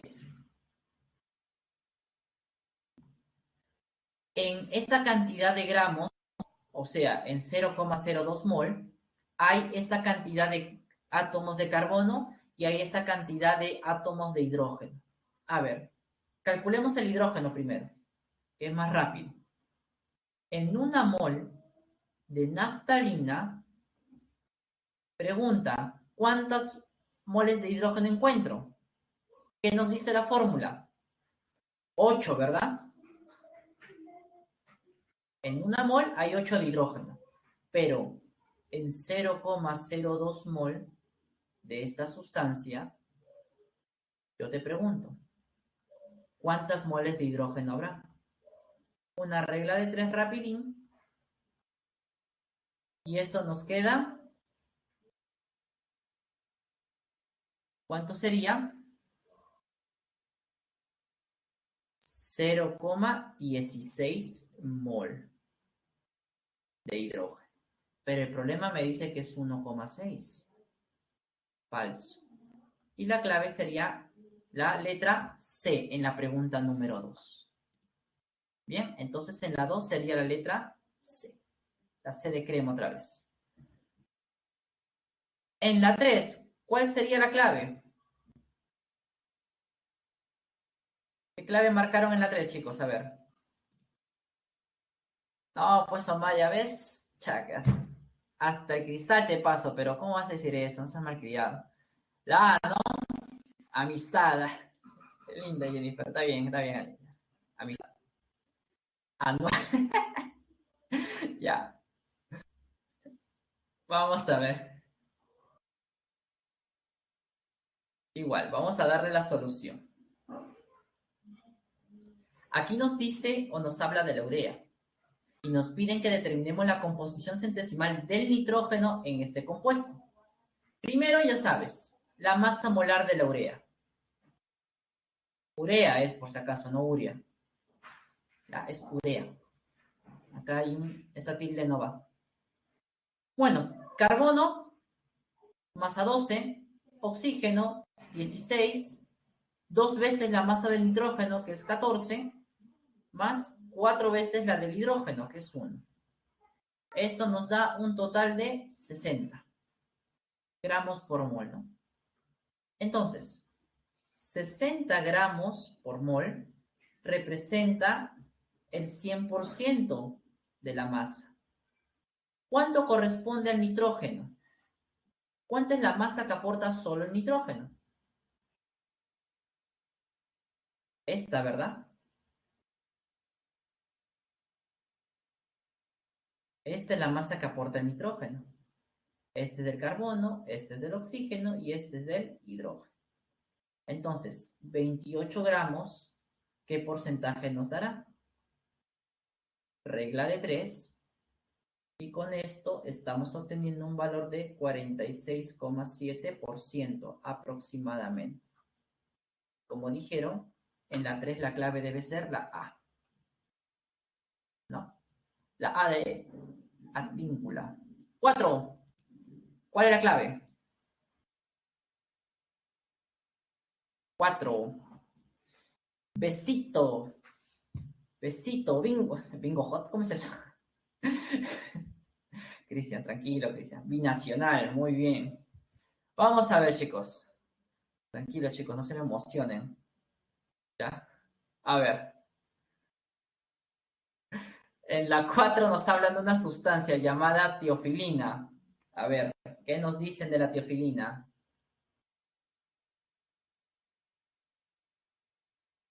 Entonces, nos da su composición porcentual de la teofilina. Está formada por carbono, hidrógeno, oxígeno y nitrógeno, según los porcentajes que aparecen allí, ¿verdad? Además, me dan la masa molar de la teofilina. Te piden que determine la fórmula molecular, la real. Muy bien. Tú ya sabes cuál era el primer paso. Acuérdate, asumir 100 gramos de muestra, ¿verdad? Con la finalidad de que esos porcentajes se conviertan en masa. Entonces, aquí tengo la masa, según lo que muestra el cuadro, ¿no? Ese fue el primer paso. ¿Cuál es el segundo paso?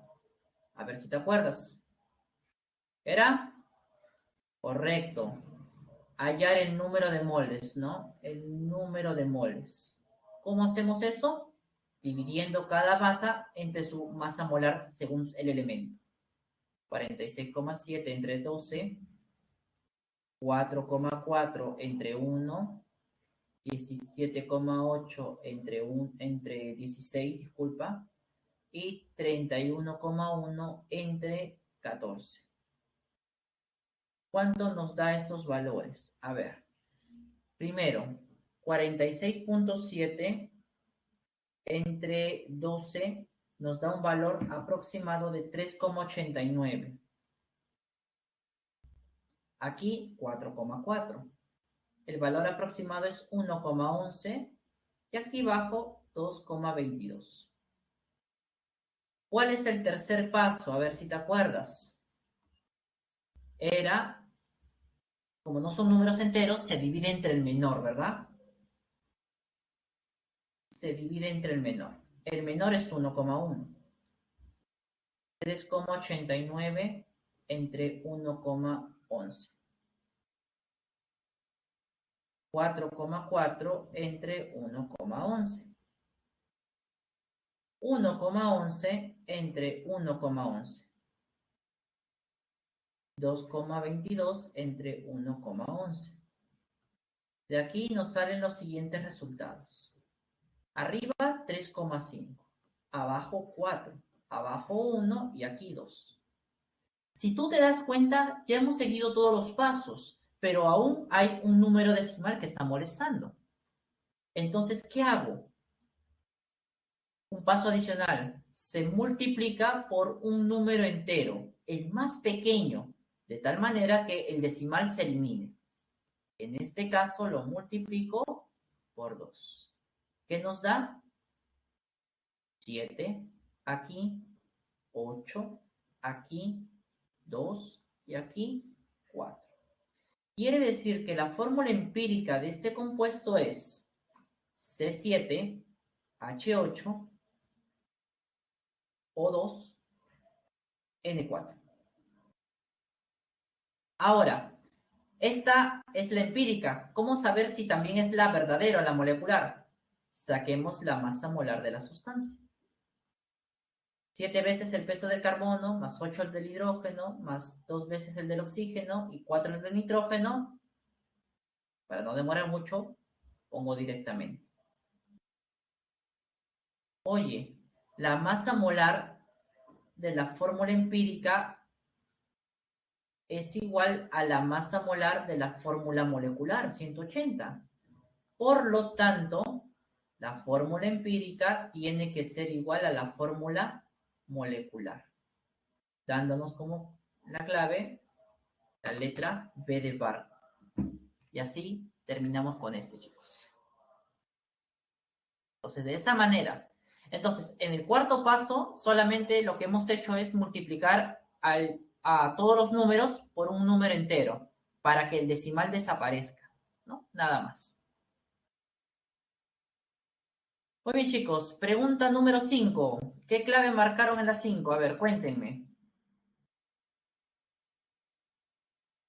¿Cuál es su clave en la pregunta 5? La C de crema. Claro, crema corazón, crema campeón, crema lo mejor. Muy bien. Vamos a ver si es cierto.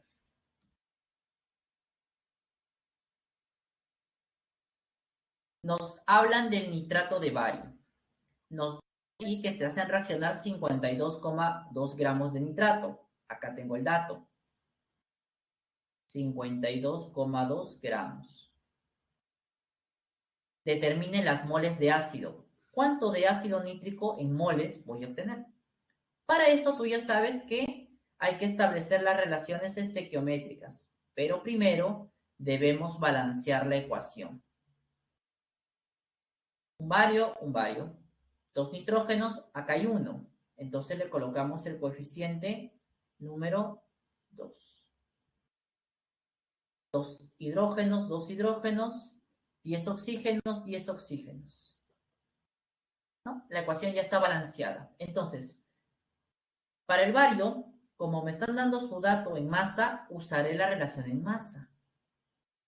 Recuerda, es la masa molar multiplicado por el coeficiente. Como en este caso es 1, lo coloco directo. Para el ácido, como me piden moles, uso su relación en moles. Y eso es igual al coeficiente. Y luego mi regla de 3. 261 gramos de nitrato me forman 2 moles de ácido. Esa cantidad, ¿cuánto me formará? Respuesta, 0,4 mol. O 4 por 10 a la menos 1, como dijeron ustedes. Entonces en la 5 la clave sale la C, de crema. ¿Ya? Muy bien, chicos. En la 6, ¿cuál creen que sería la solución al ejercicio número 6?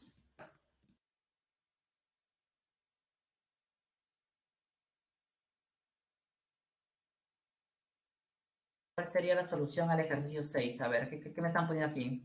¿La B también? Bayer. Vamos a ver. La misma historia. En este caso mi ecuación ya está balanceada. Me dice, determine la masa del SO3. Me piden esto. ¿Ya? Que se necesitan para formar 490 gramos del ácido.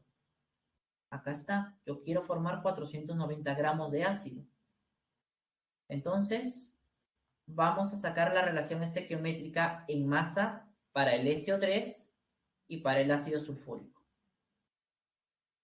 Empecemos. Masa molar del SO3 sería 32 más 3 veces 16. 3 por 16 es 48, más 32 son 80, si no me falla el cálculo. Para el ácido sulfúrico hacemos la misma historia y nos damos cuenta que va a ser 98, ¿no? Ya no voy a demorar mucho en eso. Entonces, acá es 80 gramos porque es la masa molar por el coeficiente, que es 1. Y aquí igual, ¿no? La masa molar, que es 98, por el coeficiente, que es 1. Entonces, hacemos nuestra regla de 3 ya acostumbrada y esto nos sale efectivamente, bueno, la masa nos sale 400 gramos. La clave, como bien dijeron, sería la letra B de barco, la B de Bayer, en la 6, ¿no? Entonces, de esa manera tenemos la solución. Pregunta 7. ¿Qué clave salió? 7, 7, 7. A ver. ¿Qué? Sí, Omar. Ciclero. Oh, F en el chat. ¿Cómo voy a poner ciclero? Cremita, muy bien. Cremita. Ciclero. Cuidado, mi estimado Johan. Chocas con varios acá. A ver, muchachos, vamos a ver. ¿Ya? Entonces, mientras voy resolviendo este ejercicio, como es de costumbre, por favor vayan completando su encuesta docente, ¿ya? Ahí se las acabo de enviar.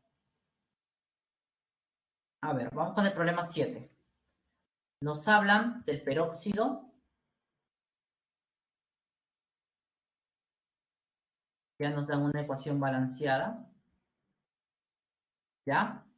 Y nos dice aquí lo siguiente.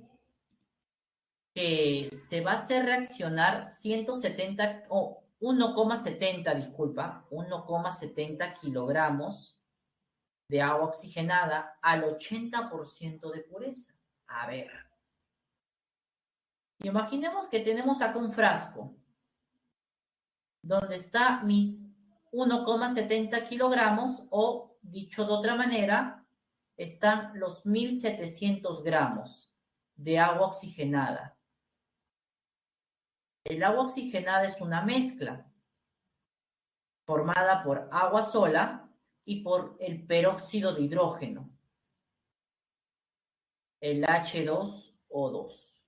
La pregunta es, ¿qué sustancia es la que participa en la reacción según vemos en los reactivos? El peróxido, ¿verdad? Entonces usaré la masa que le corresponde solo al peróxido. ¿Cuánto es el 80% de esos 1.700? Si hacemos el cálculo, sería 1.360. Entonces lo que en realidad voy a usar son 1.360 gramos para mi dato.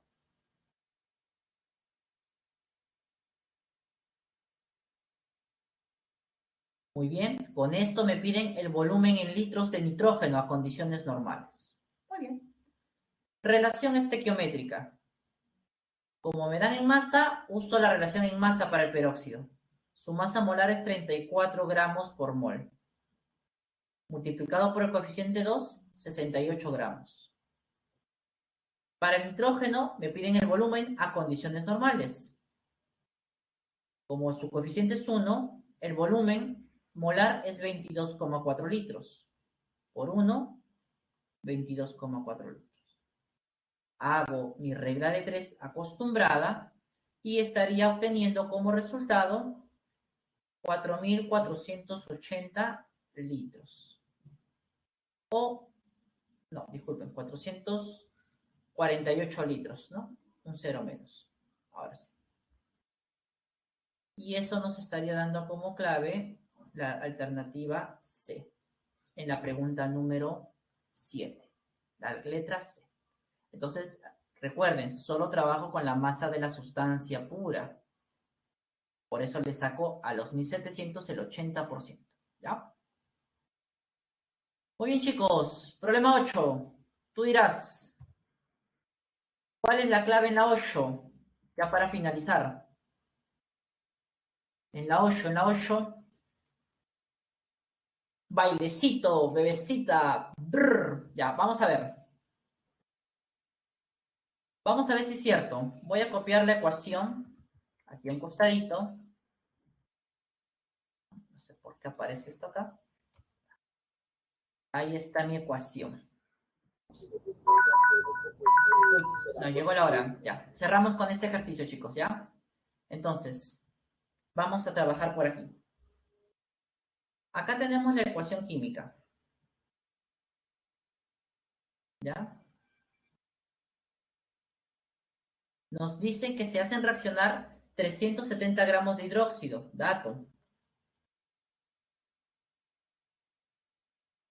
¿Ya? Y dice que se producen 222 gramos de cloruro de calcio.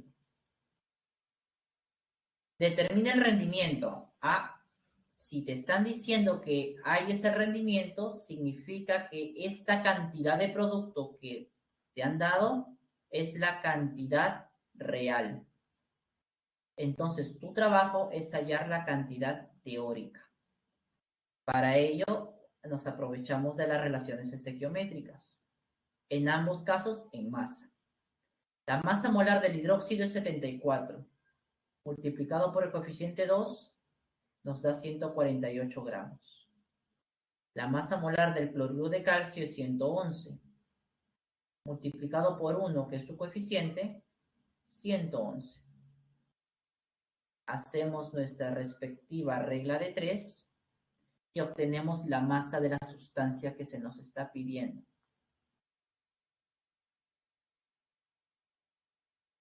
¿Listo? ¿Cuánto sería esa masa? ¿Cuánto sería? A ver, si multiplicamos 111 por 370 y lo dividimos entre 148. Debería haberse obtenido 277,5 gramos. Esto es la masa teórica. Pero se obtuvo menos, pues. Entonces, ¿cuánto será el rendimiento de nuestra reacción? Cantidad real sobre cantidad teórica y multiplicado por 100. De aquí sacamos que nuestro rendimiento será aproximadamente el 80%, ¿no? El 80%. Y esa sería la solución a nuestro ejercicio, dándonos como clave la letra B de barco. Bien, chicos, hasta aquí vamos a llegar por cuestiones de tiempo. La pregunta 9 y la 10 les voy a dar las claves en el chat y estas son las claves de los ejercicios propuestos, ¿ya? En la 9 está saliendo, a ver, en la 9, ¿cuál era? Allá. En la 9 sale la C y en la 10 está saliendo la clave la D. Así es, Omar. Bien, chicos, esas son las claves de los ejercicios propuestos. Entonces, sin que decirle a ustedes, chicos, muchas gracias por su tiempo y nos estaríamos viendo a la siguiente sesión de mediante. Cuídense. Hasta luego. No, a ustedes, chicos, muchas gracias. Cuídense. Nos vemos. Nos vemos, señor Ruiz. Gracias por los minutos extra. Hasta luego. Nos vemos. Nos vemos, chicos. Cuídense.